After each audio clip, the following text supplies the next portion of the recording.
Эд баялагын 2 дугаар хууль болвол та ямар хүмүүстэй цагаа өнгөрөө яг тийм болно гэсэн хууль байгаа. Тэгэхээр эд баялагыг хүсэж байгаа болвол өөрөөсөө илүү амжилттай хүмүүстэй цагийг өнгөрөөх хэрэгтэй. Тэгэхээр олон хүн бол яг энэ зөвлөгөөг сонсч исэн ч гэсэндээ ерөөсөө амьдралдаа хэрэгжүүлдэггүй. Тэгэхээр хамт цагаа өнгөрүүлж байгаа хүмүүсийн үг, үйлдэл, сэтгэлгээ, хандлага бол хүнд маш их нөлөөлдөг.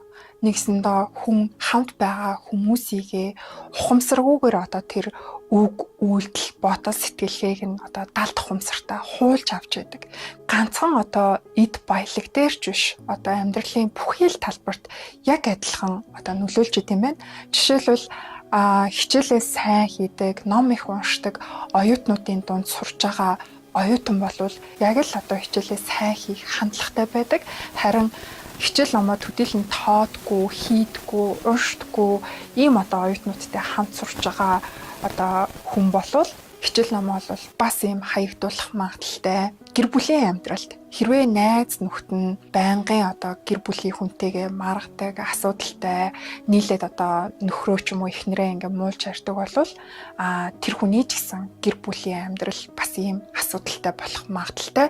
Тэгэхээр хамт цагийг өнгөрүүлж байгаа хүмүүстэй маш шүүлтүртэй, болгоомжтой хандахгүй болвол бид нар өөрсдөө цэвэр ухамсараараа тэдгээр хүмүүсийн яриаг энэ хүн буруу яриад штэ, би энэтэй санал нэгдэхгүй байна гэж байгаа боловч далд ухамсар чинь таны оролцоогүйгээр үг, үйлдэл, хандлагыг нь бол хуулаад авдаг нь хамгийн том аюул байгаамаа. Элбэг хангалуун, аз жаргалтай амьдралыг бүтээхийг хүсчихвэл ерөөсөө яг л тэр болохыг хүсэж байгаа хүмүүсээрээ өөрийгөө хүрээлүүлээрээ.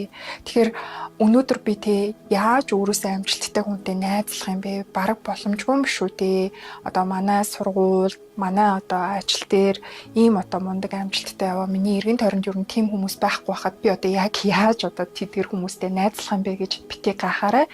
Өнөөдөр бидний амьдарч байгаа цаг үе бол үнэхээр гайхалтай боломжийг биднэрт олгож байгаа. Юу вэ гэхээр бид нар дэлхийн өнцөг булан бүрт байгаа гайхалтай оюун санаатай, гайхалтай амжилтанд хүрсэн хүмүүсээс суралцах боломж биднэрт маш их байгаа. Интернет руу ороод, сошиал медиа, YouTube суваг ороод үзэх юм бол дэлхийн мундаг амжилттай явж байгаа хүмүүс бүгдээрээ ийм подкаст, ярилцлагуудад оролцсон, тэдгээр хүмүүсийн бичсэн бестселлер номнууд бол дүүрэн байгаа. Хэрвээ хүсгэл юм бол бид нар тэдгээр хүмүүсийн оюун санаа, үг, үйлдэл, хандлагыг бид нар өөрсдөрөө хуулж авах бүрэн болцоо байгаа шүү.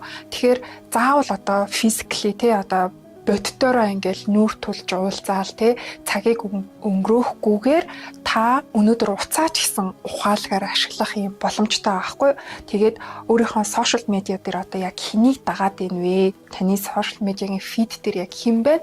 Тэгэхээр яг хамгийн амжилттай яваа. Таны салбарын эсвэл таны болохыг хүсэж байгаа тийм амжилттай 10 хүнийг дагаарай. Тэгээд тэдгээр хүмүүсийн оролцсон подкастууд, ярилцлагуудыг та олж үзээрэй. За мөн танд өгөөжтэй хэрэгтэй ийм мэдээллүүдийг бэлтгэн хүргэдэг ийм YouTube сувгийг бас дагаарай. Миний бас бэлтгэж байгаа контентууд танд таалагдж байгаа бол миний YouTube сувгийг болон миний Facebook хуудсыг бас дагахаа мартаоцай.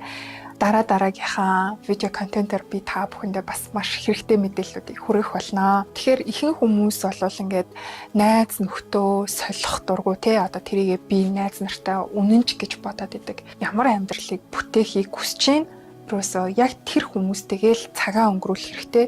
Ихэнх амжилтанд хүрсэн хүмүүс бол дандаа ийм өөрөөсөө мундаг ментор, коуч авч тэдгээр хүмүүсээс суралцсан байдаг. Тэгэхээр таач бас өөрийн гэсэн ментор, коучтэй болоод амьдралаа бас дараагийн шатанд гаргах хэрэгтэй шүү. Энийг бас амьдралынхаа бүх талбарт ашиглаж болно. Жишээлбэл та маш гоё бие галбартай спортлог болохыг хүсэж байгаа юм бол спорт зааланд яг тэр спорт хийдэг хүмүүстэй хамт илүү цагийг өнгөрүүлэх юм бол таны далд ухамсаргүйгээр тэдгээр хүмүүсийн бие авч яваа байдал үйлдэлийг ингэж хуулж аавна. Би та бүхэндээ нэг сонирхолтой дасгал хийхийг санал болгоё. Та бүхэн үзэг цаас гаргаад өөрийнхөө хамгийн их цагийг өнгөрүүлдэг 5 үнийн нэрсийг чагсааж үчээрэй. За эннийхаа дараа тэр хүмүүс яг ямар хэмжээний орлого олдог вэ? Орлогыг нь багцаагаар бичээрэй.